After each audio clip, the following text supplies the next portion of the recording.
우리 같이 오늘 하나님 주신 말씀 함께 보겠습니다. 오늘 하나님 우리에게 주신 말씀은 사도행전 8장 4절에서 8절까지의 말씀입니다. 제가 가진 성경은 신약성경 199쪽에 위치해 있습니다. 사도행전 8장 4절부터 8절까지의 말씀인데요, 저 한 절 여러분 한 절 교독하시고 마지막 8절은 합독하도록 하겠습니다. 그 흩어진 사람들이 두루다니며 복음의 말씀을 전할세 빌립이 사마리아 성에 내려가 그리스도를 백성에게 전하니 무리가 빌립의 말도 듣고 행하는 표적도 보고 한 마음으로 그가 하는 말을 따르더라. 많은 사람에게 붙었던 더러운 귀신들이 크게 소리를 지르며 나가고 또 많은 중풍병자와 못 걷는 사람이 나으니 그 성에 큰 기쁨이 있더라. 아멘. 아멘. 예, 강사님 소개하겠습니다. 정말 급하게 부탁드렸는데 이렇게 물어서 또 이렇게 우리 귀한 목사님께서 인천에서 오늘 주일날 사역이 바쁘신데 이렇게 또 저희 교회 메시지하러 와주셨습니다. 우리 마가의 다락방 교회를 섬기고 계신 박찬희 목사님 나오실 때 우리 보내주신 하나님께 감사와 영광의 박수 올려드리면 좋겠습니다. 우리 목사님 모시겠습니다.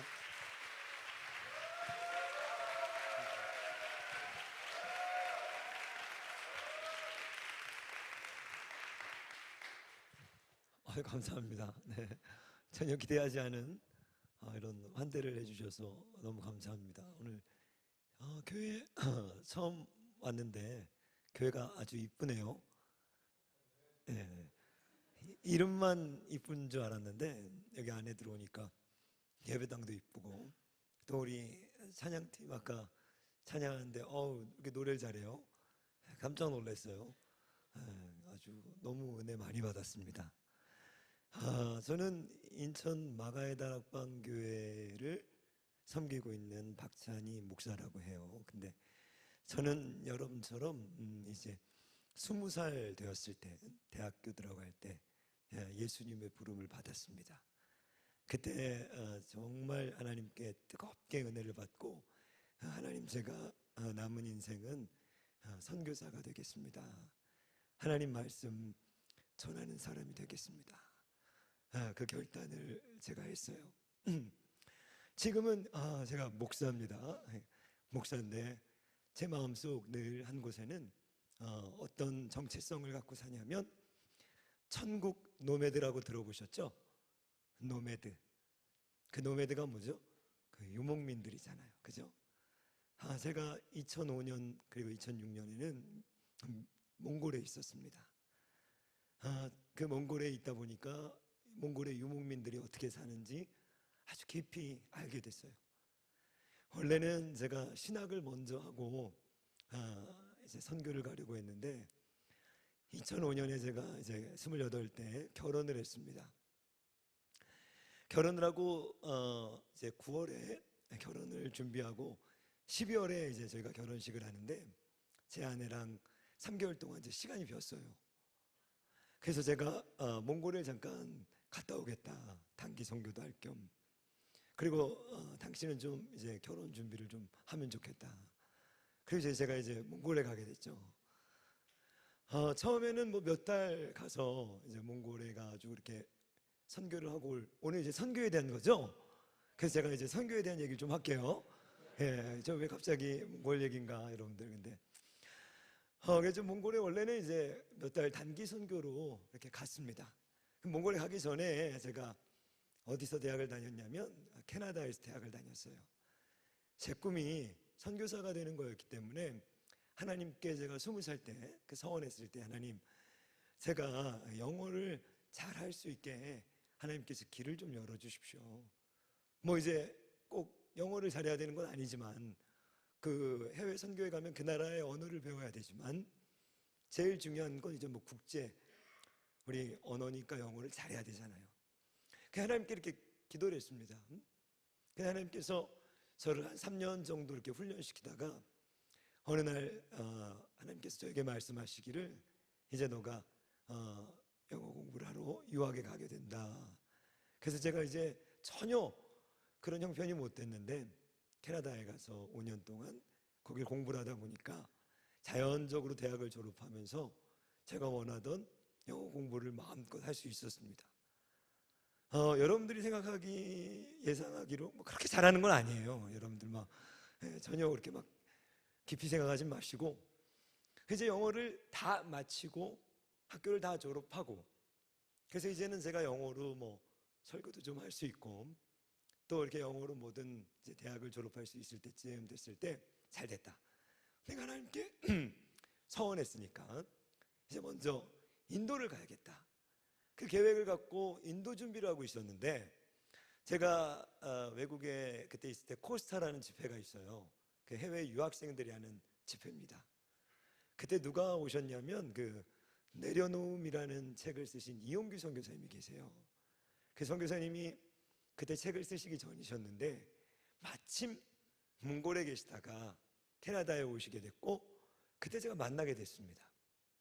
그 선교사님에게 그 몽골에 계시는 곳에 제가 한두 달 가봐도 되겠습니까? 그러니까 너무나도 정말 웰컴 하시더라고요. 언제든지 와도 된다. 그냥 무작정 그냥 제가 저 룸메이트를 데리고 같이 간 거예요, 몽골을. 근데 갈 때는 이제 어떤 마음으로 갔냐? 자, 제가 거길 떠날 때에는 몽골에 가서 한두 달 선교를 현장을 돌아보고 경험하고 와야겠다, 이런 마음으로 갔어요.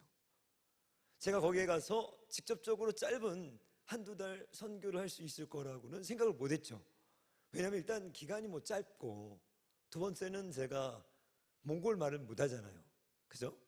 가서 내가 복음을 전할 수 있는 도구가 없잖아요. 그래서 이제 잘 거기 있는 것들을 구경하고 좀 그 선교지를 좀 체험하고 오면 좋겠다, 이런 어떤 아주 사소한 목표, 작은 목표를 가지고 도착을 처음 딱 했는데 놀라운 일이 벌어졌습니다. 그게 뭐였냐면, 그 몽골 울란바토르 현지 교회에 처음 도착해서 이제 거기 인사를 드리러 첫날 이제 짐을 풀고 갔는데, 마침 그때 몽골에서 있다가 한국에 와가지고 몇 년 동안 한국에서 일을 했던 청년이 있었어요. 이 청년이 한국에서 몇 년 동안 살면서 교회를 우연히 다니게 되고 막 예수님을 믿게 된 거예요. 그리고 그 청년이 한국에 있다가 몽골로 막 돌아왔을 때, 이제 믿음이 막 시작됐을 때, 그래서 몽골에서 교회를 찾아서 그 교회에 처음 나오게 됐는데 이제 막 믿음을 갖기 시작한 거예요. 근데 이 친구는 한국어를 전공했고 한국 인천에서 3년을 일을 하면서 한국말을 엄청 잘합니다. 제가 그 교회에 도착했을 때 처음 제가 하나님의 말씀을 전하려고 하는데 도와줄 수 있겠냐고 하니까 이 친구가 너무 얼굴을 반색을 하면서 도와주겠다는 거예요. 직업도 없고 한국말은 잘하고 몽골 여자고 몽골 청년이죠. 그래서 첫날 제가 한 이 설교를 옆에서 이 친구가 그대로 통역을 하기 시작했습니다. 근데 하나님이 은혜를 주시니까 여러분, 참 제가 설교를 많이 해보니까 알게 됐어요. 뭘 알게 됐냐? 설교자가 준비하고 기도하고 다 필요한데 결국 하나님이 역사를 하셔야 돼요. 그 어떤 때는 내가 오늘 죽 썼다 이러고 갔는데 하나님이 막, 우리 목사님들은 아실 거예요, 강력하게 역사를 하시는 경우도 있고, 어떤 때는 죽었어, 이제 다 죽었어, 막 갔는데 나만 죽었어, 아무도 안 죽어요. 그럴 때 진짜 황당해요. 막 원고도 준비가 다 됐고 기도도 준비가 다 됐어요. 이제 오늘 가면 다 죽었어. 이제 진짜 칼을 딱 뽑았는데 아무도 안 죽어요. 저만 죽다 끝나는 경우도 있고. 그래서 저도 많이 배웁니다. 결국 설교라는 건 내 삶을 벗어날 수가 없구나. 하나님의 말씀이 먼저 내 안에 들어와서 내가 그 말씀을 살아서 그 말씀이 내 안에 성육신이 되고, 그러면 그것이 조금씩 주변에 영향을 미치는 게 조금씩 저도 배워나가는데, 그때는 하나님이 어떤 예비하신 게 있었던 것 같아요. 제가 하나님의 말씀을 처음 28살 때 대학을 막 졸업해서 가서 전했는데 엄청 은혜를 받아버린 거예요, 사람들이. 근데 누가 제일 은혜를 받았냐? 얘가 제일 은혜를 받은 거예요. 얘가 눈물로 울면서. 그러더니 그때부터 저를 따라다니는 거예요. 그러면서 제가 몽골에 떠나는 그날까지 거의 매일 설교를 하는데 이 친구가 제 옆에서 붙어서 제 말을 통역해 주기 시작했습니다. 그리고 어디로 갔는가? 몽골의 울란바토르라는 그 수도에 보면 그 몽골 국제대학교가 있어요. 그건 우리 한국인 선교사님들이 세우신 대학입니다. 그 땅에서 제가 있었을 때는 유일하게 몽골에서 국제대학으로 모든 수업이 영어로 진행되는 학교예요. 그러니까 그 학교만 영어로 수업하고 모든 학교 내에서는 영어로만 통역해야 되는, 얘기를 해야 되는 국제학교입니다.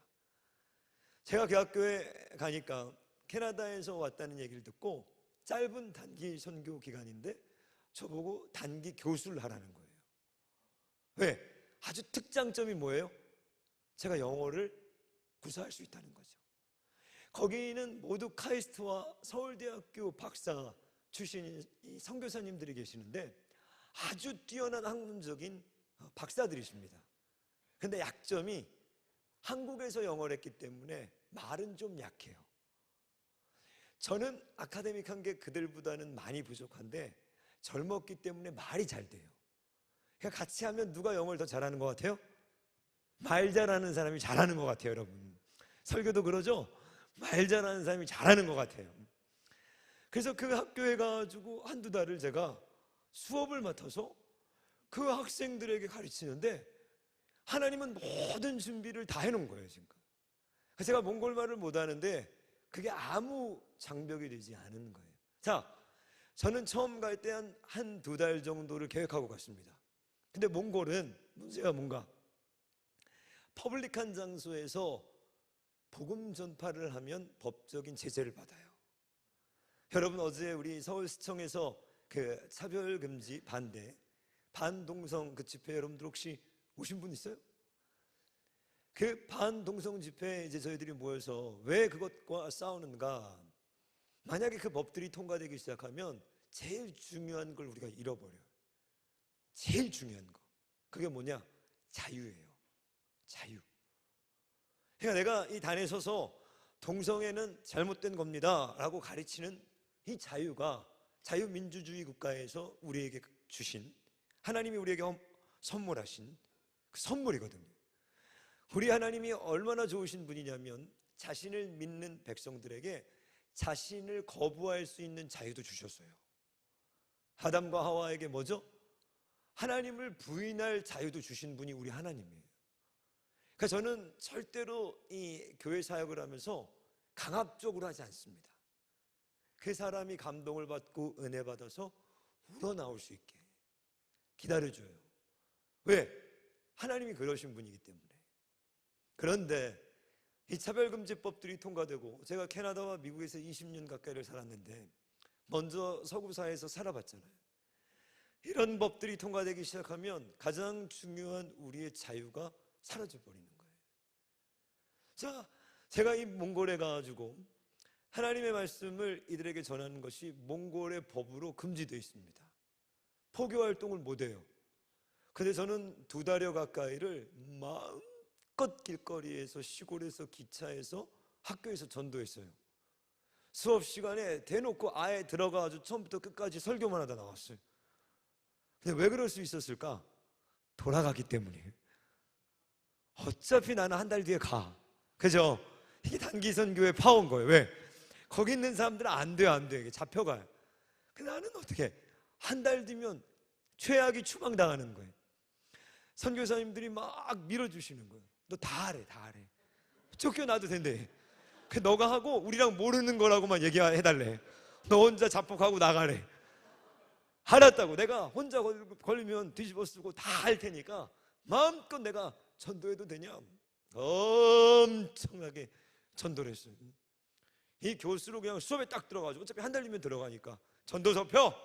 성경책 다 가져오라고. 얘네가 전도서를 어떻게 알아? 막 펴야 돼, 펴야 돼. 막 설교하는 거죠, 영어로. 금요일이면 떠납니다.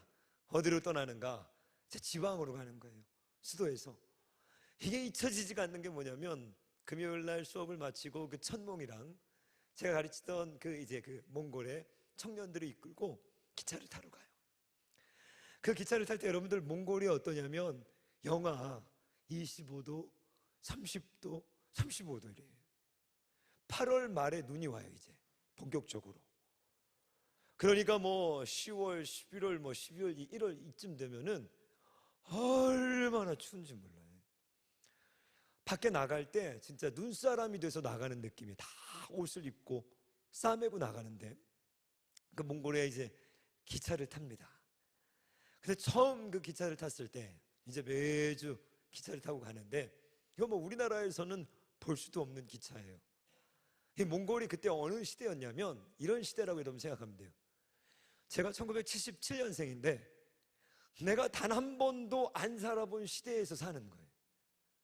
1900약 40년대, 30년대 어느 정도였냐면, 길거리에 가면, 여러분들 옛날에 이렇게 전화기 알아요? 이렇게 들어가지고 이렇게 다이얼 돌리는 거, 어르신들 알죠?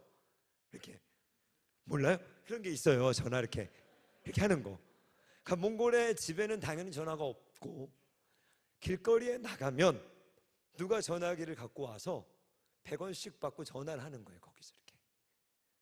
그 무슨 말인지 모르겠죠? 그런 시대를 사는 거예요. 그러니까 기차를 타면 좌석 번호가 있거나 이런 개념 아예 없고, 기차 그 닭장고 같은 기차에 사람이 예를 들어서 한 칸에 50명 들어간다. 그러면 뭐 100명, 200명까지 무조건 다 받아요. 그러면 거기에 냉난방이 되냐? 그런 건 아예 없어요.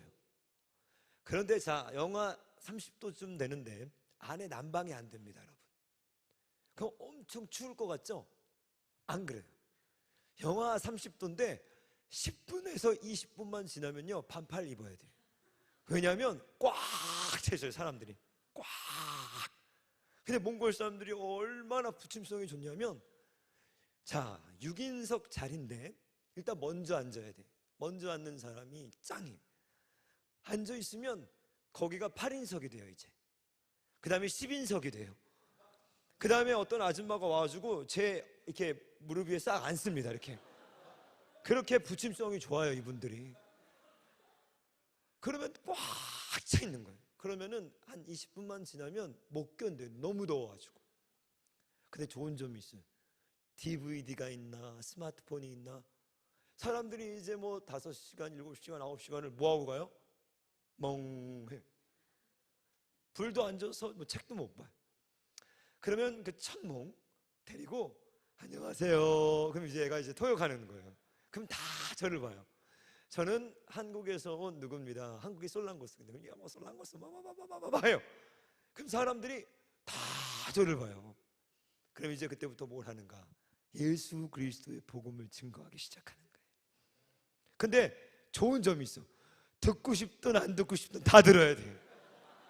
듣기 싫으면 내려야 되는데 내리면 죽어. 영하 30도니까. 집이 없어, 여러분. 집까지는 이걸 들어야 돼요, 무조건. 제가 여행을 너무너무 좋아하는데, 제 소원이 몽골을 떠나면서 창문 밖으로 우아하게 몽골을 보는 거였어요. 이렇게 다 볼 시간이 없어요. 7시간씩 타고 가는데 전도해야 돼. 딱 타서 내리면 칠흑 같은 어둠이 내려 있는데, 그 내릴 때까지 전도하다가 내리는 거예요. 그런데 몽골이 어느 정도였냐면, 한번 7시간의 기차 여행을 시작해서 내릴 때 반드시 최소한 2~3명에서 5~6명은 영접합니다, 예수님을. 심지어는 여기서 전도하고 있는데 저 끝칸에서 울고 있어요, 이 얘기를 듣고. 그러니 어떻게 창문 밖을 볼 겨를이 있냐는 거예요. 그리고 내리면 거기 이제 유목민들인 거예요. 한 마을에 한 20가구, 10가구, 15가구. 그러면 오늘 정말 이 성경에서 예수님이 제자들을 파송했을 때처럼 가가지고 아무 집이나 문을 두들기면서 평안을 비는 거예요. 샬롬, 평안을 비는 거예요. 그럼 황당하죠. 왜?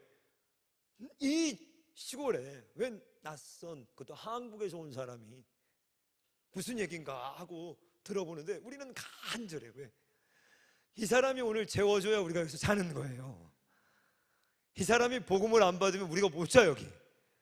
그러니까 나는 정말 간절한 거예요. 왜? 여러분, 그 추위에서 잠잘 데가 없어요.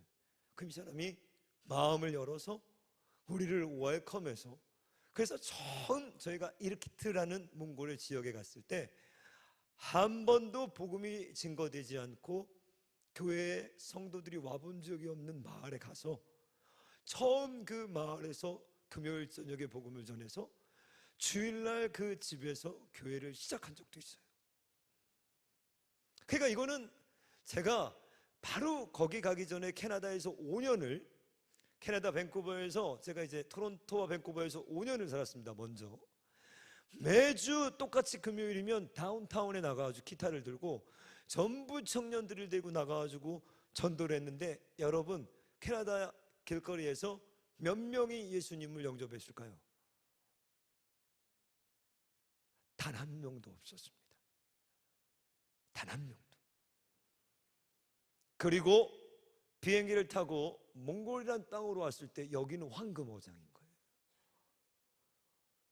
2달의 단기 선교를 마치고 돌아가는데 거기 이레교회, 거기 현지 교회 청년들과 그 천몽과 거기 통역했던 또 거기 집사님들이 저를 마중하는데 마치 이 바울이 사도행전에서 예배소 교회 장로들을 마지막 배웅할 때처럼 끝까지 따라 나와가지고 눈물로 통곡하면서 그 바울을 마지막 환송했던 것처럼 저를 환송해 주는 거예요.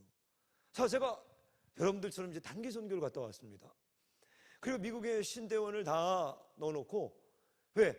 이제 신대원에 가야 돼요. 왜냐면 내가 20살 때부터 지금 신학을 하려고 하다가 계속 전도하다가 28까지 32살까지 미룬 거거든요. 그러니까 원래 안수를, 목사 안수를 20대 후반에 받아야 되는데 계속 노방전도하고 이런 거 하고 다니다가 30대까지 미뤄진 거예요. 자, 이제 하나님 이번에는 제가 진짜로 제가 이제 신학대학원 갑니다. 하나님, 제가 아무리 감동받아도 일단 신대원 갑니다. 제가 그냥 하나님이 그러시는 것 같아요. 야, 네가 했잖아. 네가 해놓고 왜 나한테 그래. 근데 제가 이제 그때 돌아와 좀 결혼했어요. 제 아내가 저보다 4살 어린데, 그리고 이제 미국의 신대원을 다 써놓고 자, 이제 가려고 하는데 몽골 생각만 나는 거예요. 앉아있으면 창문을 보면 몽골 생각만 나는 거예요. 몽골 사람들 생각만 나는 거예요. 계속 선교사님에게 보내서 그 누구는 잘 있나요? 그 천몽은 잘 있나요? 그 누구는 잘 있나요? 그 당시 그 이용규 선교사님이 너무너무 이제 바빠지시기 시작했어요. 그래서 제가 처음에 딱 갔는데, 산희 씨 일을 부탁하는 거예요. 수요일날 이 설교를 좀 해줄 수 있어요? 네. 너무 좋았어요. 왜냐하면 이용규 선교사님은 좋은 점이 너무 좋죠. 그게 뭐냐면 자유로우세요.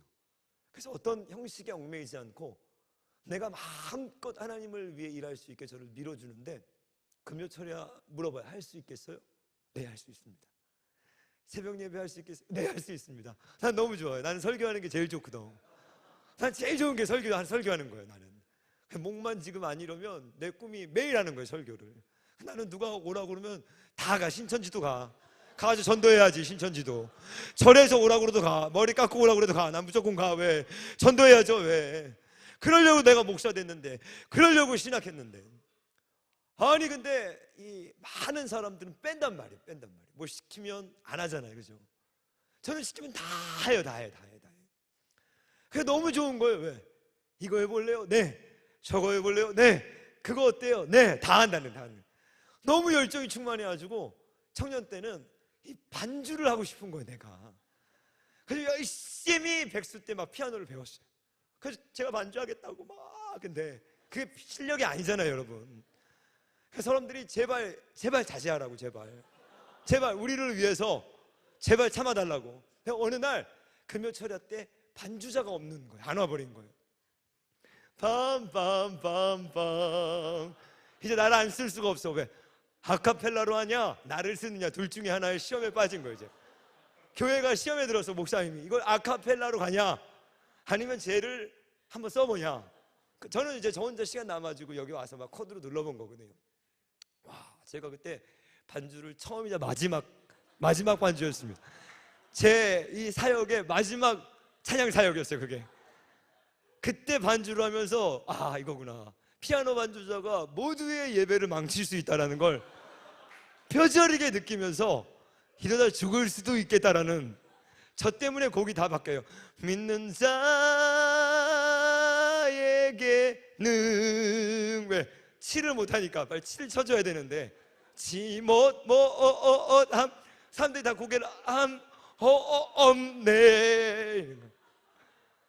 안 되겠다, 드럼으로 가야겠다. 드럼으로 그래서 4박자만 막 4박자 뛰었어요. 이제 저요 막 한 번 또 걸렸어. 이제 드럼 반주자가 빠져서 근데 얘가 8분의 6박자로 바꾼 거예요. 하여튼 그런 스타일입니다. 설교 뭐 좋죠. 매일 하면 매일 좋죠. 이제 신대원을 진짜 가야 되는데 이상하게 하나님 몽골에 가고 싶은 거예요. 근데 저희 장인 장모님이 지금은 이제 예수님을 믿으시는데 제가 결혼할 때 3대째 남묘 호랑개교를 믿는 집안이었어요. 남묘 호랑개교. 여러분들 여기 혹시 내가 제일 부러워하는 사람이 아버지가 목사님인 사람이 부러워요. 그 믿음의 가정에서 성장한 친구들, 그런 친구들 목사님들이 제일 부러워. 나는 우리 부모님 뭐 사돈의 팔촌 없어 다 우상 섬기고 죄 짓고, 그래서 그런 분들이 좀 힘을 내면 좋을 것 같아요. 결혼을 했는데 어떻게 결혼 허락을 맡았는가? 우리 장인 장모님 찾아가서 선교사가 된다 그러니까 좋아해요, 안 좋아해요? 당연히 안 좋아하죠. 남묘호랑개교인데, 그죠? 반대하죠. 근데 제가 어떻게 허락을 받았는가? 두 가지로 허락을 받았어요. 첫 번째는 미국에 제가 유학 가려고 해놨습니다. 그 딸을 데리고 이제 미국에, 뉴욕에. 그러니까 부모님이 좀 괜찮아 보이죠? 그죠? 선교사라는 것보단. 그 두 번째는 이제 외모로 밀었죠. 제가 아무래도 외모가 되니까 계속. 이 반응은 뭐야 지금? 젊었을 때. 그러니까 이제 결혼을 이렇게 허락을 받았는데 마음이 바뀐 거예요. 여보, 우리 몽골에 가자. 몽골에. 제 아내랑은 의기투합이 잘 됐어요. 오케이, 콜. 제 아내도 스타일이 완전 쿨하거든요. 굿, 오케이, 가자. 문제는 이제 장인 장모님 사기 결혼이다. 난리가 난 거예요. 왜? 아니 유학해서 미국 간다고 해놓고 몽골 또 가는 게 어디 있어? 이제 두 번째는 결혼을 해서 몽골을 가버린 거예요. 근데 여러분들, 제가 몽골에 갈 때 이런 게 있었어요. 그게 뭐가 있냐면, 아주 중요한 간증인데, 집 앞에 이제 저희들이 몽골에 갈 생각을 못하고 오피스텔을 하나 얻은 거예요. 오피스텔을 둘이. 그래서 최소한의 이제 살림을 샀죠. 아무리 오피스텔이라도 필요한 게 있잖아요. 그러니까 뭐 침대도 하나 있어야 되고, 데스크도 하나 있어야 되고, 조그만 소파도 있어야 되고, 뭐 냉장고는 있지만 그 안에 들어갈 것들. 근데 문제는 요걸 다 해놓고 기도를 하고 몽골에 가고 싶으니까 문제가 뭐예요? 요 살림살이들을 어떻게 처분하냐는 거예요. 그리고 다 새 것으로 샀으니까 금전적인 손해가 많을 거 아니에요. 근데 여러분, 사람은 굉장히 유치해요. 굉장히 막 믿음이 있는 것 같지만 막상 몽골에 가려고 할 때 뭐가 나를 붙들고 있는가? 이 살림살이들과 오피스텔 이 월세 계약은 어떡하지? 상당한 금전적인 손해를 봐야 되는 거예요. 그죠? 그러니까 하나님 앞에 계속 기도를 하는데 이게 나를 붙들고 있는 거예요. 그때 제가 큰 거 하나를 배웠습니다. 물론 이제 나중에 어떻게 하는가 다 정리해서 그때 샀던 살림 도구들을 다 새 것들 다 나눠주고 금전적인 손해도 다 보고 갔죠. 근데 제가 그때 중요한 교훈 하나 배웠어요. 그게 뭐냐면 주님이 제 마음에 두 가지를 물어보시는 거예요. 찬이야, 그게 그렇게 중요하니? 이런 거예요. 그게 그렇게 중요하니? 근데 시간이 지나니까 그렇게 중요한 게 아니더라고요. 별 큰 의미가 없는 거예요. 약간 손해보는 거예요. 돈 조금 뭐예요? 손해보면 돼. 그죠? 근데 그 돈 조금 손해보는 게 굉장히 크게 느껴지더라고요. 두 번째는 이런 거였어요. 내가 더 좋은 것들로, 더 완전한 것들로 너에게 예비했을 수 있지 않겠냐. 그래서 우리가 결혼을 해가지고 몽골로 들어가게 됐습니다. 그래서 처음 신혼생활을 몽골에서 시작하는데, 이제는 이제 단기 선교사로 온 게 아니라 본격적으로 이 몽골 국제대학교 그리고 일회 교회, 이 두 곳에 풀타임 사역자로 섬기면서 주말에는 노방전도와 지역 선교, 그리고 그 아웃리치죠, 여기에 가가지고 복음 증거하는 일들을 이제 2005년에서 시작했죠. 물론 지금은 이제 제가 인천에 마가의 다락방을 섬기고 있는 목사입니다. 근데 나의 정체성은 무엇인가? 노매드라는 거예요. 하나님이 부르실 때 언제든지 하나님이 원하시는 장소로 이동할 준비를 갖고 있는 것. 왜?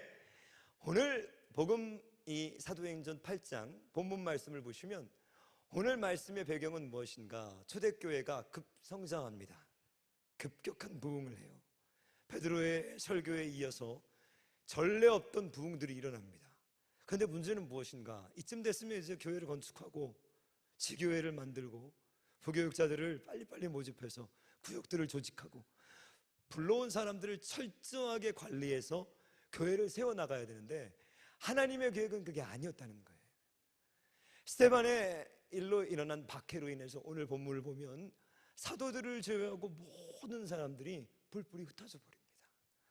인간적인 눈으로 봤을 때는 교회가 실패한 거예요. 초대교회는 사라져버린 거예요. 근데 하나님은 다른 계획을 갖고 계신 거예요. 저는 오늘 본문 말씀을 통해서 선교 첫 번째 가장 우리에게 주시는 중요한 교훈 중에 하나가 뭐냐면 하나님의 복음은요 역동성입니다. 이건 움직이는 거예요.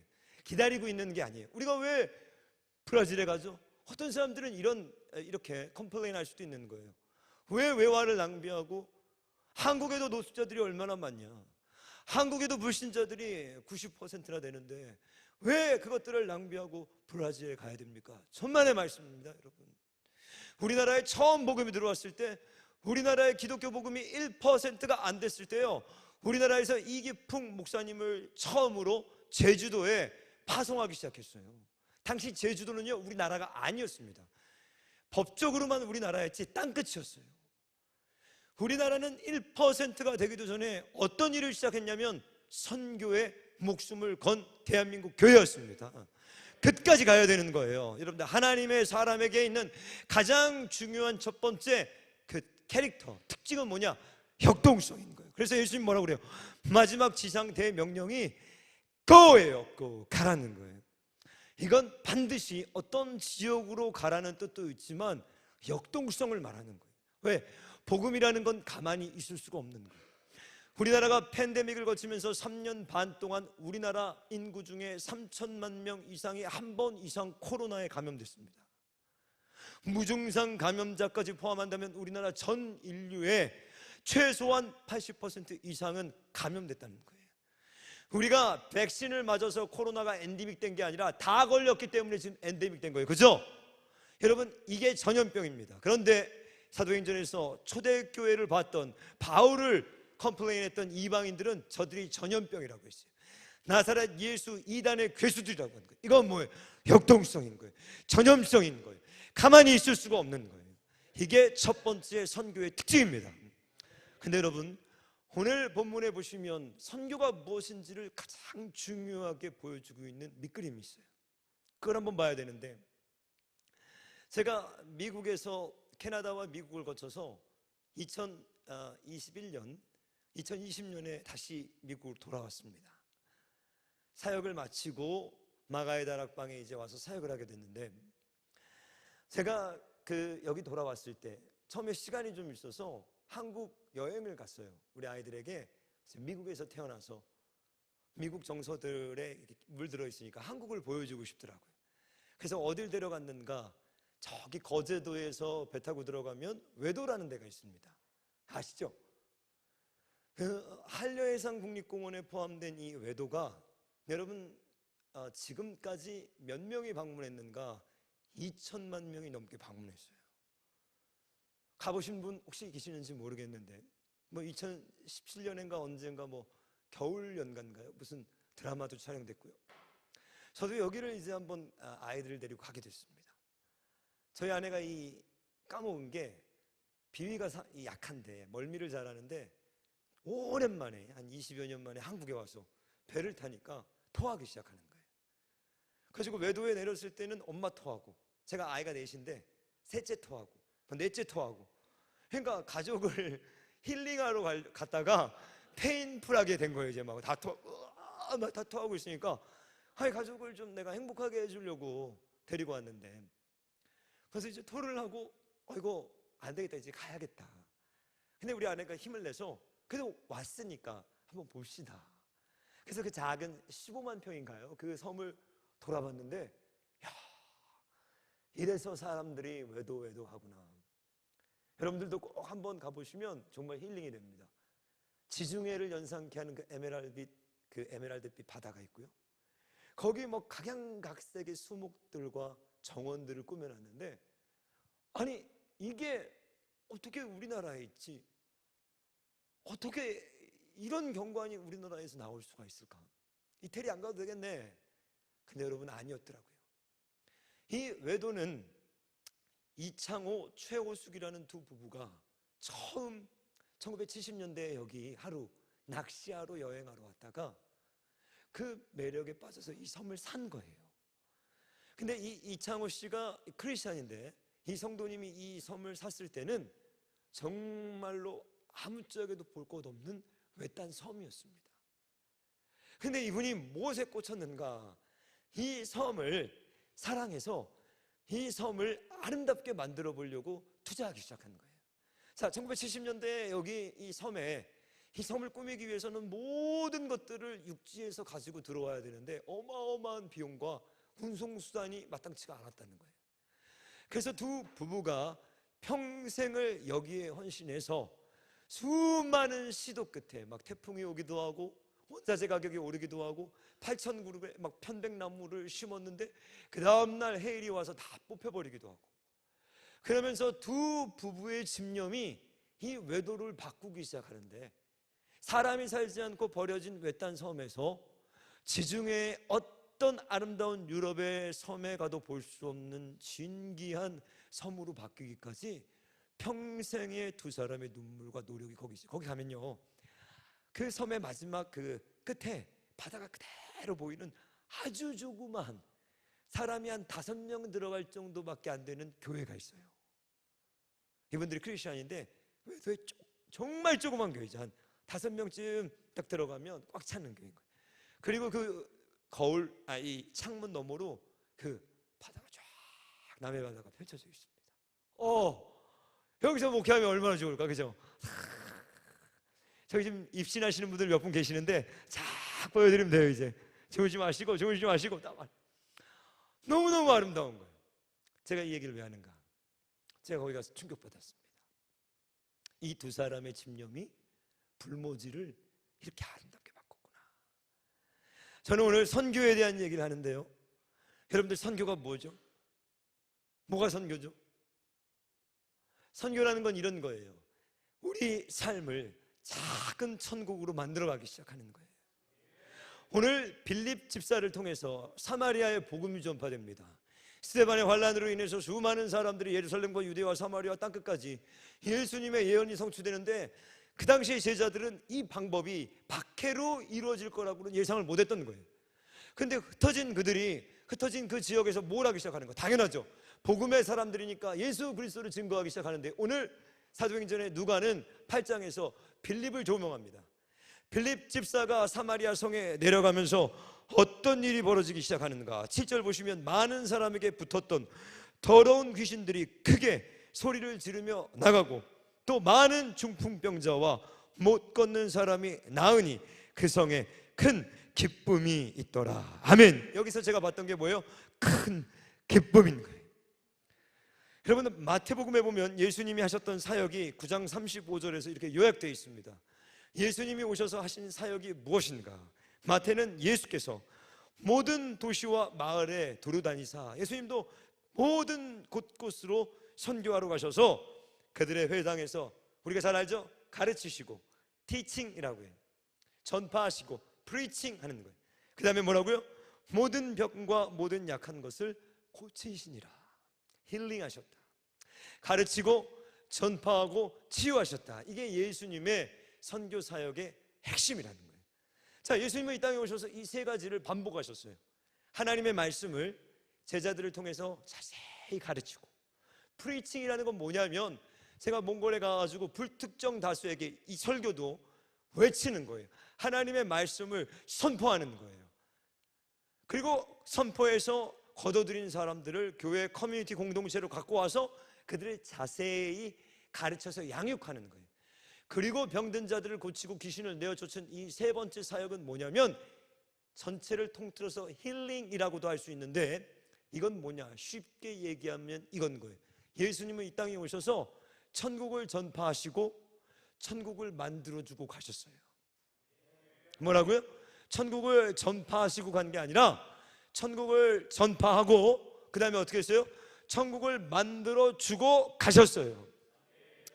이건 거예요. 이건 롤모델을 보여주는 거예요. 자, 중풍병자들이 나왔습니다. 예수님이 어떻게 하셨죠? 너 죄 사함을 받았다.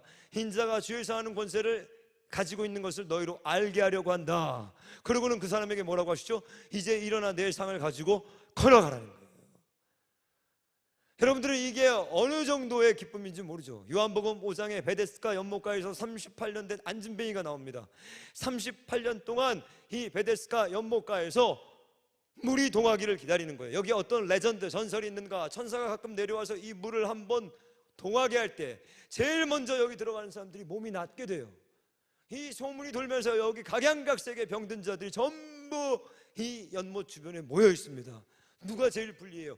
두 가지 종류의 사람이 제일 불리해요. 첫 번째, 앞이 안 보이는 사람, 그죠? 앞이 안 보이면 언제 물이 동할 줄 알아요. 두 번째, 보이기는 하지만 하반신이 마비된 사람들. 이 사람들은 안타까운 게 뭔가, 보지만 다른 사람에게 선두를 뺏길 수 있는 거예요. 그때 예수님이 오셔서 38년 된 중풍병자에게 일어나서 내 상을 가지고 걸어가라. 여러분들은 감동이 없죠? 저는 체조 선수였던 누님이 있어요. 체조 선수였던 누님이 1989년에 2단 평행봉에서 떨어져서 지금까지 못 걷습니다. 하반신이 마비돼서 89년이면 지금 몇 년이에요? 34년째 못 걸어요. 제가 중학교 1학년 올라갈 때부터 했던 게 뭐냐면, 신체가 마비된 사람의 대소변을 받아내는 거예요. 그러면서 수많은 소아마비와 중풍병자들의 살아가는 삶들, 하반신, 척수가 마비된 장애인들의 삶을 그 누구보다도 가까이에서 함께 걸어온 거예요. 여기 나와 있는 이런 턱들요, 이 10cm만 되는 턱도 휠체어가 있는 사람에게는요 기적이 필요해요. 혼자서는 올라올 수도 없는 거예요. 못 올라온다니까요, 여러분. 누군가의 도움이 없으면 이 강대상 하나도 못 올라오는 거예요. 그런 사람들에게 예수님이 오셨다는 거예요. 그런 사람들에게 천국 복음을 전파하시고, 그런 사람들에게 예수님이 무엇을요? 그들의 병들을 고쳐주신 거예요.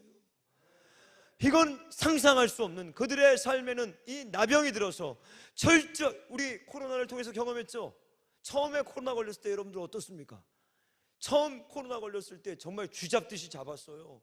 동선을 파악하고, 정말 코로나 한번 걸리면 걸린 것도 억울한데 죄인처럼 14일씩 막 가둬서, 만약에 나갔다면 잡아다가 감옥에 넣을 정도로 그 감기 비슷한 바이러스 하나 가지고 이 난리였는데, 예수님 당시에 나병 환자들의 상황이 여러분 어땠는지 아십니까? 비참한 삶이에요. 근데 예수님이 오셔서 그들의 죄를 치료하시고 그들에게 천국을 가르쳐 주시고, 이 땅에 천국을, 하나님의 나라를 만들어 놓고 가주신 거예요.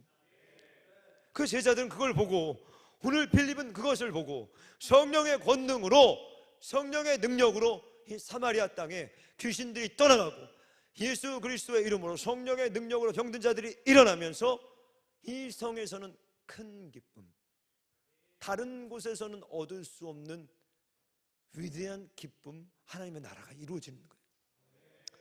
자, 여러분들 보십시오. 여러분들이 기도해서, 여러분들이 브라질로 곳곳에서 성령의 능력을 받아서 귀신을 내어쫓고 병든 자를 일으킬 줄 믿습니다. 그런데 여러분, 그렇게 되지 않아도 괜찮아요. 꼭 그런 역사와 은사가 여러분들을 통해서 안 나타나도 괜찮습니다. 저도 목사지만 제가 지금까지 기도해서 중풍병자가 일어나고 저희 누님이 일어나지도 않았어요. 30여 년 넘게 누워 있었고 30여 년 가까이 제가 기도했지만 저희 누님 일어나지 않았습니다. 저희 아버지도 암으로 돌아가셨지만 저희 아버지의 암을 낫게 해달라고 제가 눈물로 기도했지만 낫지 않았어요. 여러분들이 브라질에 가가지고 놀라운 권능과 능력으로 그 땅에 없었던 큰 권능과 기적이 일어날 수도 있지만 안 일어날 수도 있어요. 그럼 여러분, 우리 뭘 해야 될까요? 우리 무엇 할 수 있을까요? 여러분 잘 보십시오. 우리나라 조선 말에 선교사들이 왔습니다. 선교사들이 왔는데 당시 기록을 보면 60%가 여자들이었다는 거예요. 여자들 대단해요. 우리 조선을 찾아왔던 많은 선교사들 가운데 여성이 더 많았습니다. 저의 막내가 딸이에요. 3명이 아들이고 막내가 딸이에요. 하나님이 막내는 너무 칙칙하니까 딸을 주셨어요. 얼마나 감사한지. 집안이 군대로 변하다가 마지막에 하나님이, 근데 이 딸을 임신했을 때 제가 얼마나 쉐핑 선교사님의 그 일대기를 책으로 엮은 것을 여러분 몰라요? 서평? 여러분 꼭 그 책을 사서 보시기 바랍니다. 서평 선교사는 엘리자베스 쉐핑이라는 미국의 독일계 백인 간호사였습니다. 미국 남장로교에서 간호사로서 평신도 선교사로서 파송됐어요. 조선에 왔더니 이 서구에서 미국의 간호사가 왔더니 조선의 여자들의 실태가 비참한 거예요. 조선의 여자들의 인권이 땅바닥인 거예요. 조선의 여자들의 이름이 없어요. 여러분들 심사임당에 속지 마세요. 신사임당은 율곡의 어머니니까, 양반이니까 이름이 있었던 거지. 천민들과 노빈들과 상인들의 여자들은요 이름도 없었어요. 개똥이 엄마, 두 번째 골목 년, 막 이런 식이었어요. 그래서 이 쉐핑 선교사가 단신의 몸으로 이 땅에 와가지고 그때부터 무엇을 하기 시작하는가? 병든 자들, 고아들, 창기들, 이런 사람들, 여성의 인권들을 위해서 광주 지역에서 사역을 하기 시작했는데, 이 쉐핑 선교사가 소천하셨을 때 광주에서 최초로, 외국인으로서는 최초로 광주시에서 장을 치러줬습니다. 그때 수천 명의 창기들과 이 백성들, 천민들, 고아들이 나와서 떼창을 하고 울면서 이 운구를 따라갔어요. 왜 그랬는가? 마지막, 그 당시 미국에서 선교사들이 오면 잘 살았습니다. 왜? 환율 차이가, 화폐 달러와 우리 조선의 환이 너무 차이가 많이 나는 거예요. 본국에서 달러로 송금을 해주면요, 그걸 바꿔서 선교사들이 어떻게 살았는가? 중국의 석공들을 불러다가 기와집을 짓고 살았어요. 선교사들이 지금 말로 따지면, 우리나라의 선교사들이 지금 따져서 오면 한 달에 몇 천만 원씩 바꾸면 돈이 있는 거예요. 그래서 노비들을 데리고 살았습니다, 여러분. 그 개 중에 어떤 선교사는요, 조선 선교사인데 노비가 도망가면요 여기다가 인두로 찍었어요. 중국에서 벽공들을 데려다가 어마어마한 대궐에서 살았습니다, 선교사들이. 근데 이 쉐핑 선교사는 어떻게 살았는가? 본국에서 자기에게 오는 그 후원금을 나누다 마지막에 뭐까지 나눴냐? 죽을 때 이불 반쪽까지 찢어서 죽고요, 영양실조로 죽었어요. 쉬는 날은 뭐랬냐? 저도 월요일 날 쉬어요, 하루. 우리도 사역이 빡세. 근데 내일은 또 못 쉬어. 장례가 또 있네, 아침부터. 그래서 제가 계속 기도하는 게 있어요. 월요일 날 돌아가시면 안 됩니다, 우리. 근데 이 쉐핑 선교사는 쉬는 날 어딜 갔냐? 제주도를 갔어요. 여러분, 제주도는요 그때 목숨 걸고 가야 되는 거예요. 배 타고 가다가 죽는 일이 다반사였습니다.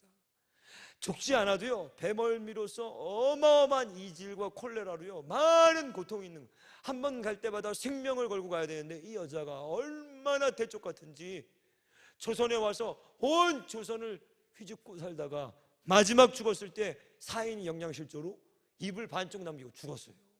갔는데 이 밥그릇 하나, 그리고 조그마한 나무로 된 탁자 하나, 그래서 소천한 거예요. 그때 그 책을 꼭 사보세요. 그 서평 선교사, 쉐핑 선교사가 평상시에 말씀을 묵상하고 앉아있던 그 테이블에 그분이 써놓은 좌우명이 있었습니다. 그게 유명한 거예요. Not success, but service. 바꾸면 뭐예요? 얘들아, 성공이 아니야, success가 아니야. 성공하러 사는 성공이 아니야. 뭐야? but service, 섬김이야. 그걸 보고 제가 가슴이 찢어져가지고 우리 딸의 이름을 쉐핑이라고 지었어요. 예온, 예수님의 온유, 쉐핑, 미들레인, 파크, 미국에서 태어났으니까. 여러분, 여성의 인권들이 땅에 떨어져 있습니다.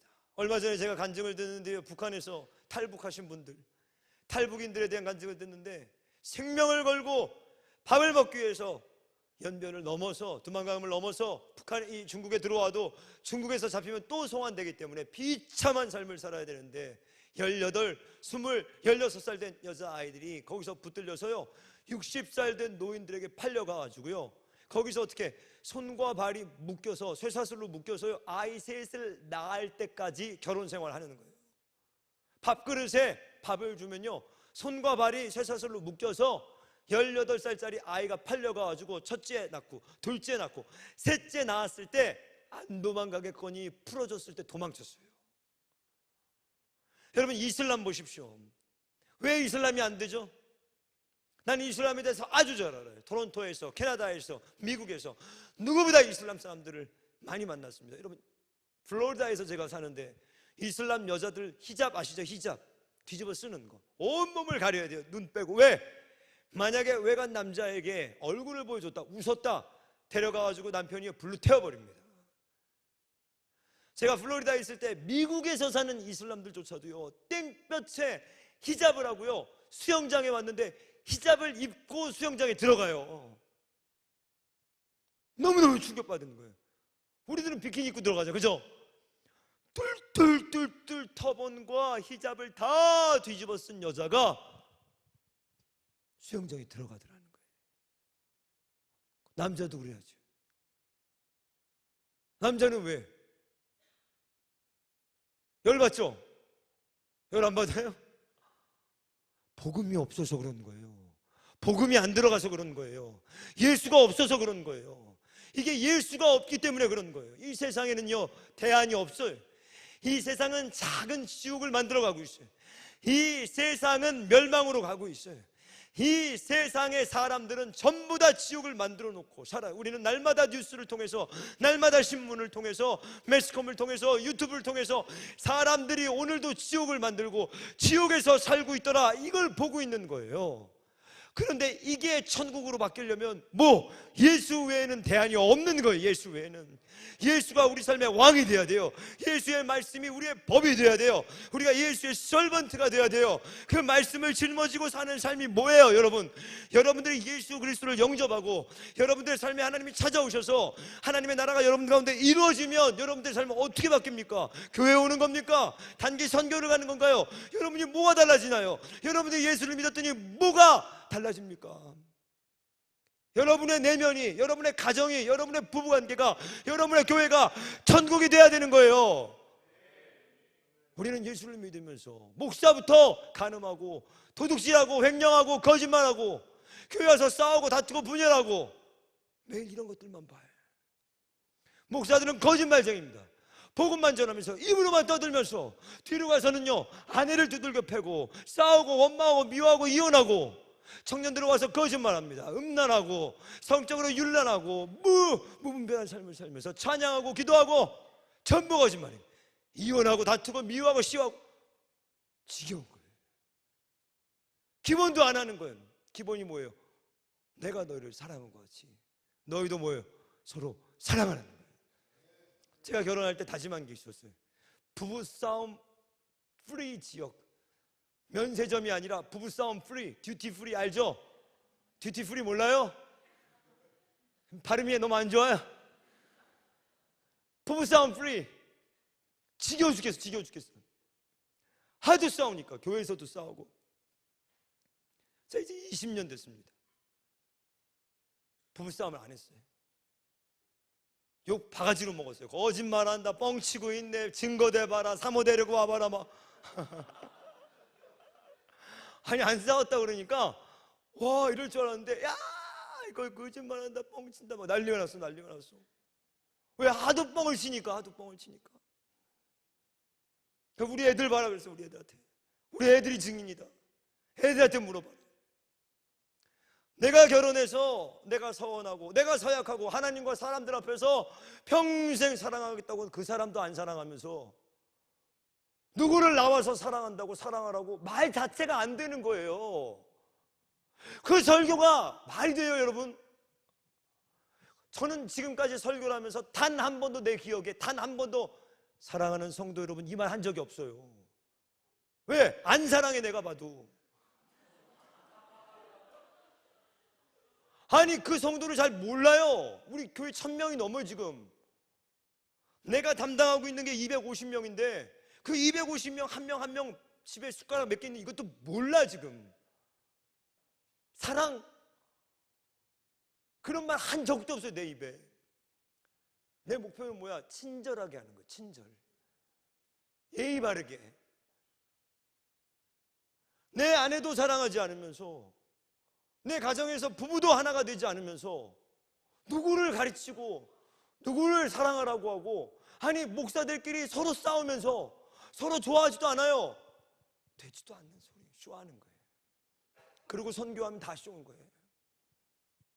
뭐가 선교예요?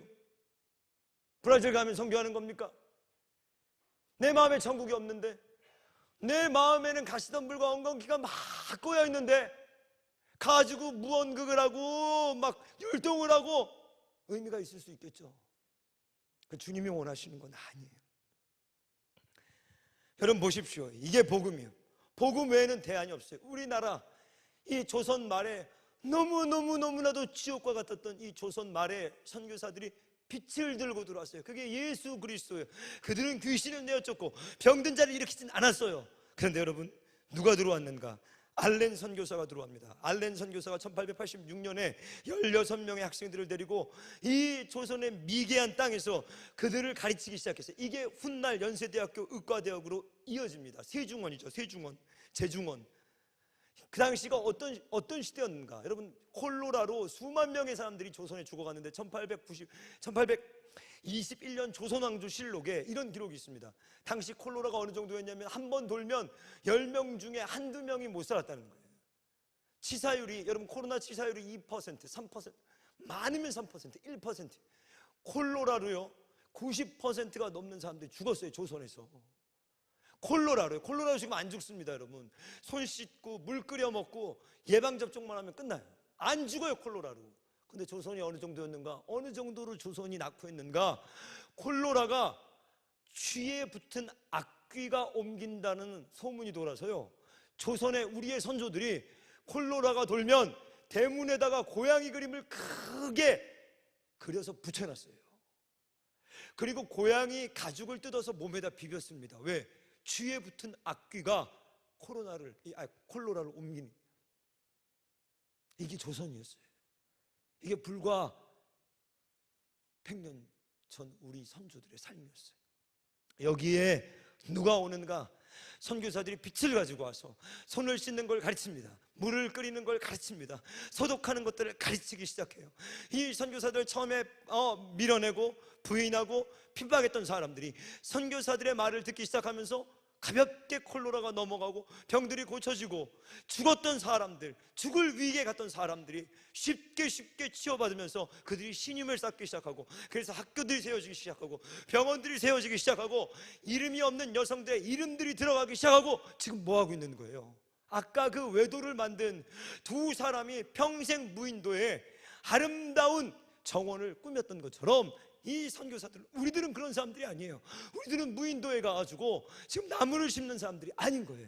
우리들은 사람이 있는 곳, 우리들은 세상의 빛과 세상의 소금이라고 하신 말씀처럼 가장 어두운 그곳에, 가장 타락한 그곳에, 가장 소망 없는, 가장 처절하게 곰팡이 쓸고 암흑내가 나는 그곳에 들어가서 이런 일들을 하는 사람인 거예요. 귀신을 내어쫓지 않아도 돼요.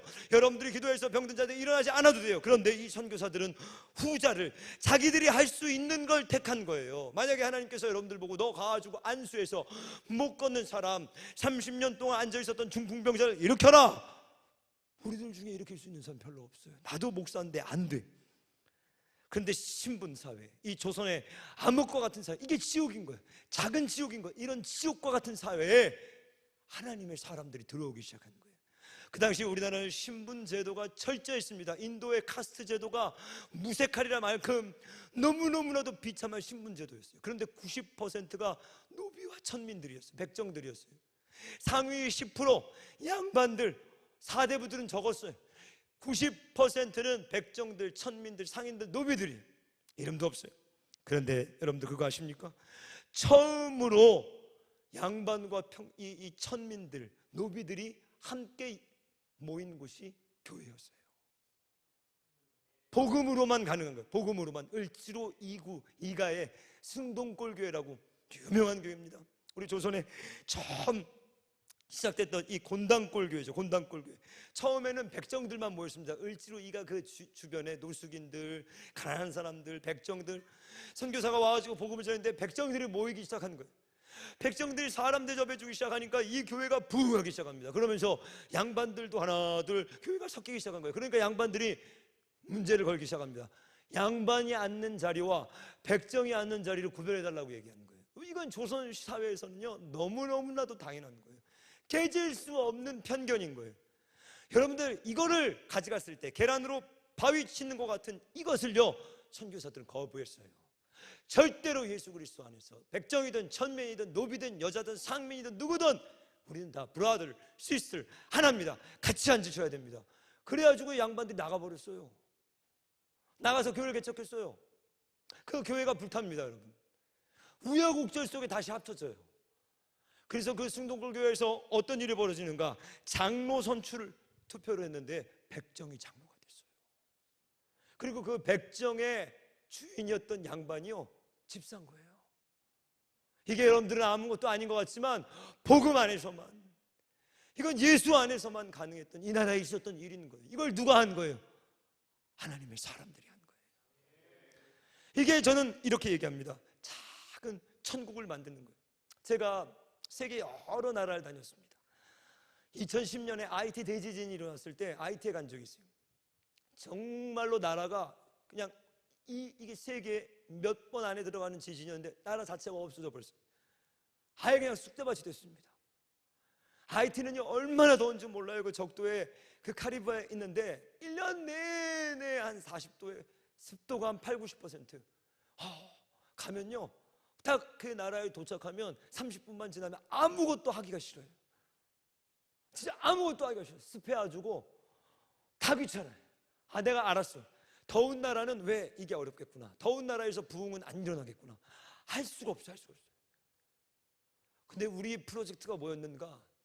그때는 거기 가서 몽골에서 막 전도했던 게 아니라 아침 먹고 점심 먹고 저녁 먹고, 그것도 토스트를 싸주면 아침에 토스트 먹고 점심에 토스트 샌드위치 먹고 저녁은 돌아와서 밥을 먹는데 일주일 내내 7명이 한 팀이 돼서 집을 하나 짓는 거예요. 복음을 전하는 게 아니고요. 그냥 계속 뭐만 하니 아침부터 저녁까지 집만 짓는 거예요.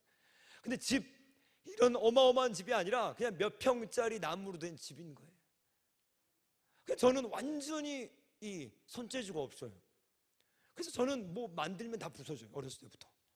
장난감도 내가 만들면 다 부서져. 막 이상하더라고요. 분명히 설명서 보고 레고도 하면 부서져 있어요. 근데 내가 갔을 때 난 죽었다. 왜? 난 손재주가 없거든요. 근데 깜짝 놀랐습니다. 각 팀에 프로페셔널들이 한 명 있어요. 토목하는 사람들이. 그래서 그 사람들이 처음 딱 전문가들이 이거 하라고 시키는 것만 하면 돼요. 그래서 처음에는 절대 집이 안 쓸 것 같아요. 근데 놀랍습니다. 3일, 4일 지나면요 집이 만들어지기 시작해요. 이게 여기였구나. 이게 창문이었구나. 근데 너무 쉬워. 너무 쉬운 게 뭐냐면 시키는 것만 하면 돼. 가서 벽돌 가져오면 돼요. 가서 여기 세 군데 못 박어. 그럼 막으면 돼요. 근데 내가 하다가 한 5개는 박아야 되지 않을까? 5개 했다 큰일 나는 거야. 그러면 정확한 대로 돼. 여기 땅 파야 돼. 그럼 땅 파는 계속 땅 파는 거예요. 저희 가지고 물 가져오는 거예요. 근데 제가 이때 믿음의 법칙을 발견했어요. 우리 인생도 똑같구나. 무엇을 여기 박어. 그러면 여기 박으면 되는데 우리가 꼭 그 짓을 해요. 여기. 왜? 이게 될 것 같은 거예요. 그리고 집이 딱 올라가면 무너져요. 우리가 하나님의 말씀을 안 듣습니다, 여러분. 기가 막히게 안 들어요. 그죠? 하나님이 명령하신 그대로 행하면 제가 하루 이틀 처음에는 땅만 파요. 그 밑에다 뭘 자꾸 깔아요. 벽돌만 가져오라고 그래. 하루 종일 벽돌만 가져오는 거예요. 그러니까 벽돌만 가져오다 노래 하늘이 막 노래. 5일 6일째 됐을 때 집이 딱 올라가는데 제가 잊어버리지 않았던 충격적인 사건이 있었어요. 그게 뭐냐, 첫날부터 그 주변에서 누가 계속 보고 있어요. 어떤 아줌마가 뭐야 저 아줌마 구경하나. 이 IT 사람들이 나라가 완전히 망해버렸으니까 뭐 하는 줄 아냐, 땡볕에 가만히 그늘이 있는데 나와가지고 하루 종일 이렇게 앉아있어요. 그냥 직업도 없어, 일할 데도 없어, 먹을 것도 별로 없어, 소망이 없어. 그냥 뭐만 하고 있냐, 이렇게 앉아만 있는 거예요. 이렇게 하루 종일. 인간은 소망이 없을 때 끝이구나. 근데 이 아줌마 정체를 안 거예요. 마지막에 6일째쯤 됐을 때 이 아줌마가 이렇게 슬쩍 오더니 들어가 봐도 되니. 그 누구냐고, 이 집 지으면 살게 될 사람인 거예요. 여기 무너졌던 데 원래 살았던 사람인 거예요. 딸을 데리고 딱 여기 들어갔는데, 여러분 그 집이 얼마나냐면 한 4평 돼요. 성인 한 4명 5명 들어가면 뭐 상수도도 없고 나무로 된 텐트라고 생각하시면 돼요. 쉽게 말해서.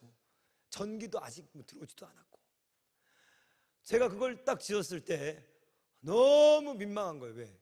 나는 들어가서 하루 살라고 해도 못 살아요, 거기 지금. 근데 이 아줌마가 딸을 데리고 거길 들어와가지고요, 손을 이렇게 들고 너무 감격을 해서 우는 거예요. 막. 자기가 그 전에 살았던 집보다 좋은 집인 거예요. 월등히. 우리는 들어가서 하루도 못 살아요. 그때 제가 일주일 동안 땀 흘려서 지었던 그 집이 보람이, 부끄러움이 만감이 교차하더라고요. 보람도 있지만 한편으로는 너무 부끄러워. 나는 여기서 살 수도 없을 것 같은데. 여러분들이 삶의 어느에서나 어떤 현장에서나 우리 그리스도인들은 매일 선교하는 사람들입니다. 그 선교가 뭐라고요? 하나님을 우리 아버지로, 성령님을 우리 삶의 주인으로, 그리고 하나님께서 우리에게 하신 이 말씀들을, 그 하나님의 말씀들을 우리 삶의 유일한 설명서로 살아갈 때 우리는 이 땅에서, 이 소망 없는 땅에서 이 땅을 맛깔나게 하는, 저는 그거를 신학적으로 제가 정립한 신학이에요. 작은 천국 만들기라고 하는 거예요. 그래서 주님이, 내가 만약 오늘 죽는다면, 내가 만약에 내일 죽는다면, 주님이 저를 만약에 부르신다면 넌 뭐 하다 왔니? 넌 지금까지 여러분들에게도 물어볼 거예요. 뭐 하다 왔니? 어떤 사람은 축구 선수가 돼서 네트에다가 계속 공 때리다가 온 사람이 있겠죠. 뭐 하다 왔니? 공 차다 왔습니다. 어떤 사람은 공을 계속 골프를 쳐서 구멍에다 넣었다 온 사람이 있겠죠. 저는 이렇게 얘기할 거예요. 저는 주님이 명하셔서 작은 천국을 만들다 왔습니다. 그리고 이제는 하나님께서 만들어 놓으신 그 영원한 나라에 들어갈 예비가 되길 원합니다. 여러분은 뭐 하고 계십니까? 선교가 뭘 하는 거죠? 우리가 아는 목회와 모든 것들이 뭘 하는 거죠? 여러분 보십시오. 제가 이 얘기만 하고 마치려고 하는데, 제가 예전에 코스타리카를 간 적이 있어요. 중남미의 코스타리카. 그것도 단기 선교로 그때 내려갔습니다. 여러 번을 갔습니다. 코스타리카는 여러분들 멕시코에서 남미로 가는 그 조그만, 이제 여러분들 브라질 가시죠? 브라질은 남미에서 제일 크죠?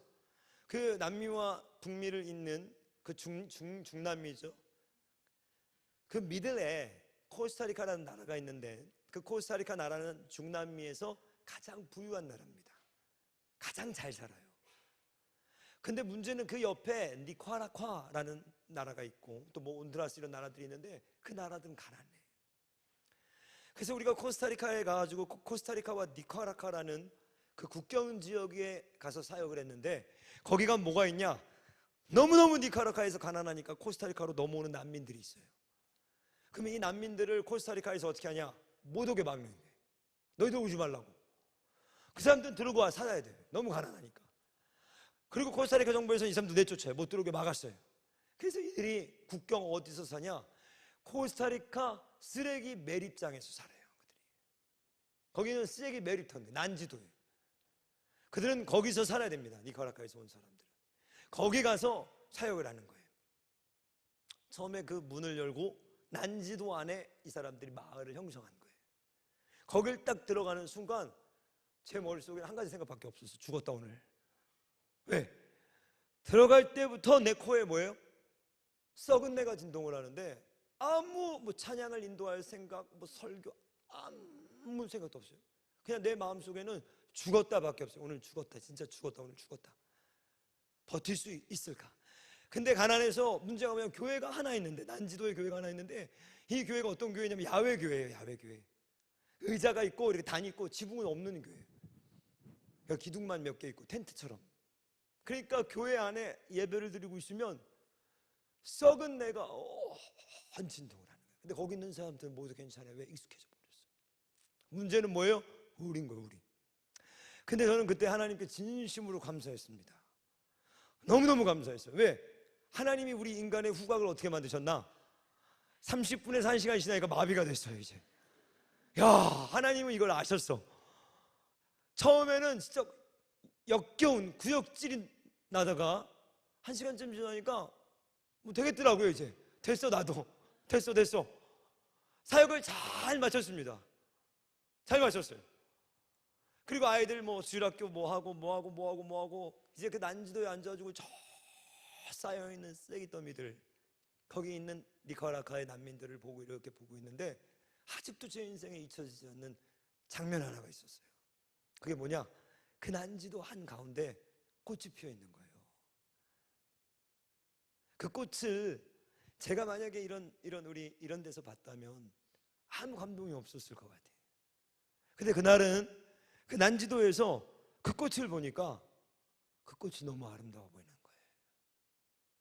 아, 이거구나. 이게 하나님의 나라구나. 우리가 하나님 앞에 가는 그날까지 이 땅은 여러분들 비슷할 거예요. 이 땅에는 미움이 있습니다. 다툼이 있습니다. 죄가 있습니다. 원망이 있습니다. 살인이 있습니다. 가난이 있습니다. 병들고 신음하며 고생과 슬픔뿐인 인생이에요. 그럼 그렇게 비참한 게 우리의 인생인가? 그렇지 않습니다. 그리스도 예수를 영접한 그리스도 예수의 사람들은 그런 난지도 같은 세상을 오늘도 살아가도 거기에 꽃을 피울 수 있는 사람들, 그렇게 악취가 나기 때문에 더 향기가 귀한 거예요. 거기서 향기를 내뿜어 줄 수 있는 하나님의 사람들을 오늘 여러분들 하나님은 찾고 계십니다. 오늘 하나님께서 여러분의 삶의 주인 되셔서 여러분의 모든 죄 가운데 떠나셔서 하나님의 말씀을 준행하고 걸어가실 때 제일 먼저 여러분이 속한 그곳에서, 여러분이 가는 곳곳에서 이런 꽃과 같은 향기가, 그런 꽃을 피우는 여러분들의 발걸음과 그런 브라질 선교가 되실 주님의 이름으로 축복합니다. 우리 이 시간에 한번 찬양하면서 우리 파송돼서 떠나는 우리 청년들과 우리 사역팀들 축복하고 우리 전체를 위해서 한번 작은 천국을 이루는 우리 모두 되도록 주님께서 함께 해주시옵소서. 우리 오늘 눈물로 하나님의 씨앗을 심는다. 우리 찬양하며 기도합니다. 오늘 눈물로 하나님의 씨앗을 심는다. 꿈꿀 수 없어.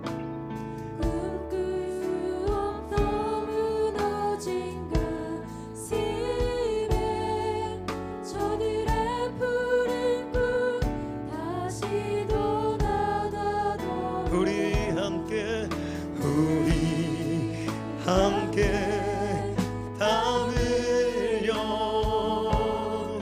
소망의 길을 만든다. 내일로 가는 길을 찾지 못했던 저들로 회하며 달려갈 그 길. 우리 조금 빨리 합니다. 그날에 우리 보리라, 우리 보리라 새벽 이슬 같은 새벽 이슬 같은 저들 일어나 뜨거운 가슴 뜨거운 가슴 사랑의 손으로 이 땅 치유하며 행진할 때 오래 황폐하였던 이 땅 어디서나 순결한 곳을 뛰어나도 푸른 위에 나무가 가득한 세상 우리 함께 한 번 더 찬양합니다. 우리 오늘 눈물로 우리 오늘 기도합니다. 우리 찬양합니다. 하나를 씨앗을 심는다. 품을 수 없어 무너진 가슴에 저들의 푸른 꿈 다시 돋아가고 우리 함께 땀 흘려 우리 함께 땀 흘려 소망의 길을 막는다. 내 길로 가는 길을 찾지 못했고 저들 노래하며 달려갈 그날에 우리 보리가 새벽 이슬 같은 저들 일어나 뜨거운 예수여 우리의 청년들을 불러주시옵소서. 청년들을 먼저 세워주시옵소서. 오늘 여기에 불의 불길이 일어나게 하시옵소서. 방패하였던 이 땅 어디서나 순결한 꽃이 피어나고 푸른 위에 나무가 가득한 세상 우리 그날에 찬양합니다. 우리 어린아 이날에 예수여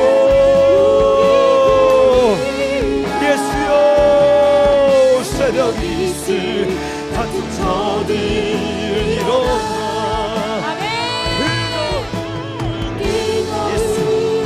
예수 Nostri coming esken 이 한바 갈라 예수를 coming 하며 행진할 때 오래 황폐하였던 이스파 이 땅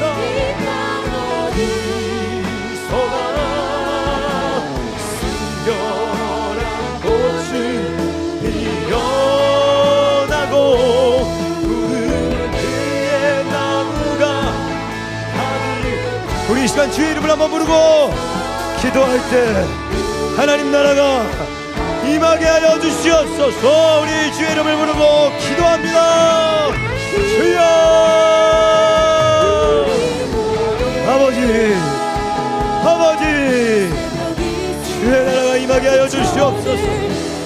우리의 삶을 통하여서 하나님의 나라가 임하게 하여 주시옵소서. 왕으로 오시옵소서. 통치하실 때 오늘 우리의 삶의 죄악들이 끊어지며 더러운 것 하나님의 글씨 속에 천덕들이 부서지게 하시옵소서. 여기 하나님의 사람들이 살아나며 빛과 소금들이 일어나며 하나님 마지막 때 배역한 땅에서 하나님의 뜻으로 살게 하여 주시옵소서. 여기 하나님의 나라가 임하게 하여 주시옵소서.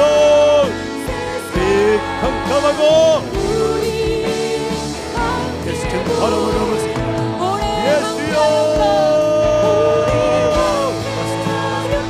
우리 바라보면서 하나님의 나라가 임하게 하여 주시옵소서. 주의 뜻이 이루어지게 하여 주시옵소서. 주의 젊은이들이 오늘 열심히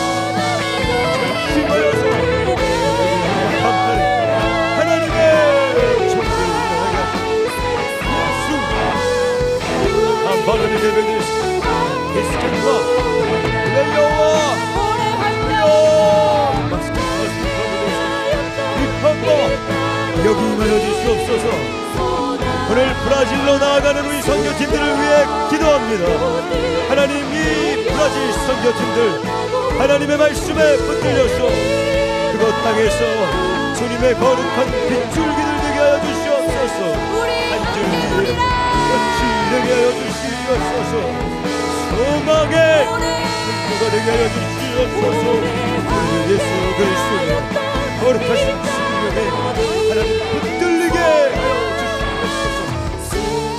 오늘 이곳에, 오늘 이 재단 위에, 오늘 청년이들 위해 한번 주의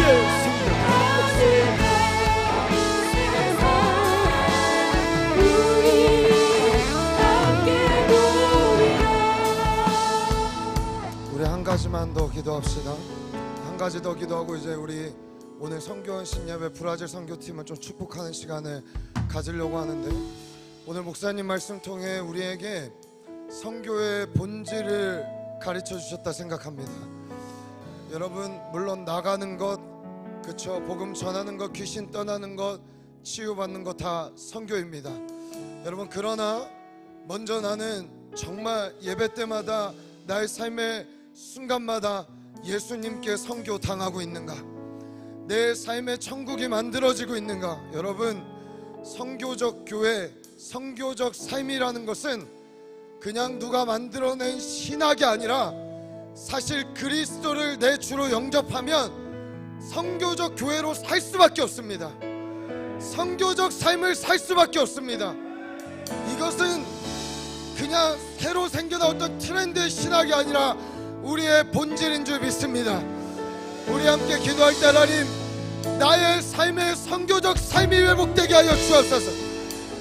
주님 앞에 서는 그날 넌 뭐하다 왔니라고 부를 때, 주님, 내 삶에 있는 모든 영역에 주님 나라를 만들다 왔습니다. 주님 나라를 위해 헌신하다 왔습니다. 이러한 삶의 고백이 우리에게 있기를 간절히 소원합니다. 우리 이 시간 주님이란 마음으로 짓고 하나님 나라에 될 삶의 실제를 보게 하여 달라고 간절히 기도하며 나갑니다. 주여, 하나님, 내 삶의 본질이 회복되게 하여 주옵소서. 부르심이 회복되게 하시고 나의 삶에 맡겨진 가장 작은 것이라도 사랑하며 용서하며 헌신하며 주를 위해 드리며 개간하며 지키며 경작하며 지키며 만들어가는 자들이 되게 하여 주옵소서. 오늘 우리 부르심이 회복되길 소원합니다. 나의 가족이, 나의 직장이, 나의 학교가, 나의 삶의 모든 전반적인 영역들이 적극적으로 하나님의 나라가 임하는, 경험하는, 만들어 가지는 예수의 통치, 예수의 통치, 예수 그리스도의 나라가 우리 가운데 임하게 하여 주옵소서. 용서하게 하시고 사랑하게 하시고 희생하게 하시고 보듬으며 품게 하여 주옵소서.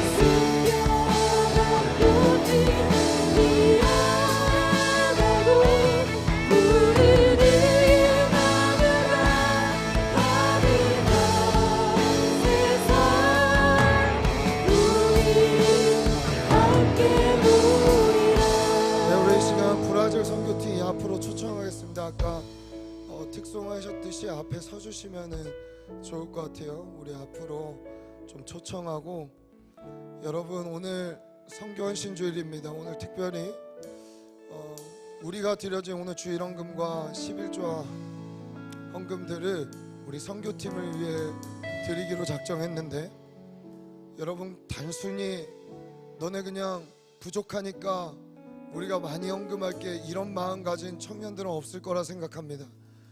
여러분, 물론 우리가 물질로도 후원하고 함께 하지만 더 중요한 건 이들을 위해 기도해야 될 줄 믿습니다. 우리가 함께 가는 겁니다. 기도하고 함께 심고 함께 눈물을 흘릴 때 정말 우리 마지막 목사님 말했던 것처럼 악취가 나고 문명과 떨어져 있고 정말 하나님을 경험하지 못하는 그들에게 오늘 주님의 나라가 이들의 발걸음과 입술과 삶을 통하여 임하게 되어서 그들이 정말 답이 없던 인생에서 답을 찾는 인생으로 바뀌는 놀라운 일들이 있게 될 줄 믿습니다.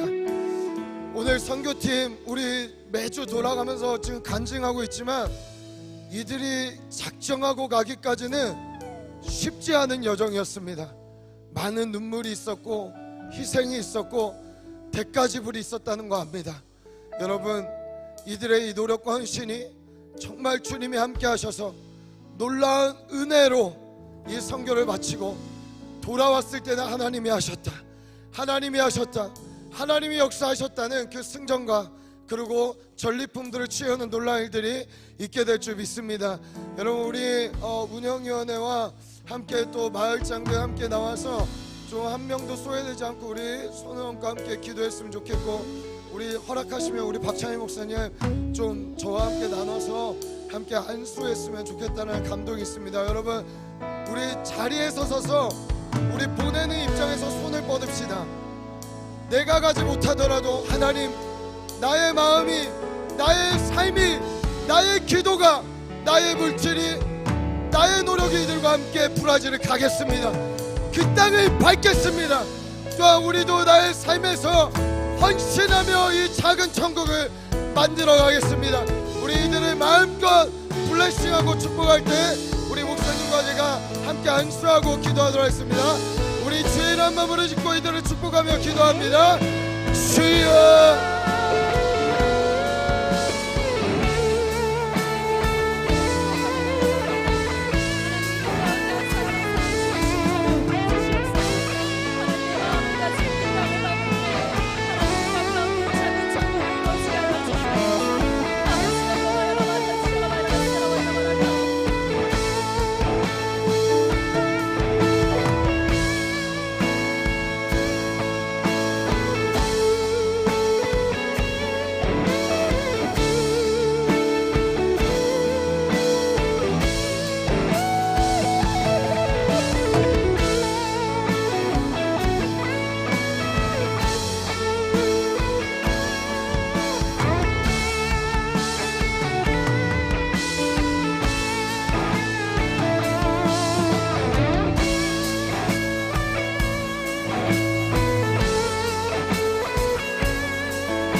감사합니다. 귀한 발걸음들 주님의 손과 발이 되어서 주님의 향기 그대로 그 땅에 버리고 돌아올 수 있도록 허락하시고, 피곤치 않고 곤비치 않으며 날마다 하나님이 주시는 새로운 그 샘물을 먹고 주님의 기쁨이 가득하여서 돌아오게 하여 주시옵소서. 파송하는 우리들 또한 기도하며 한 마음으로 이것을 위해서 중보합니다. 주께서 모든 일에 함께 하시고 이들이 가는 곳곳에 큰 기쁨이 가득하게 하여 주시옵소서. 이제는 우리 주 예수 그리스도의 은혜와 하나님 아버지의 사랑과 성령 하나님의 감화감동 교통 역사하심이 이제 브라질 이 땅으로 떠나는 우리 선교팀들과 우리 귀한 재단의 청년들과 모든 속한 권속들 가운데 이제로부터 영원토록 함께 계시기를 축원하옵나이다. 아멘.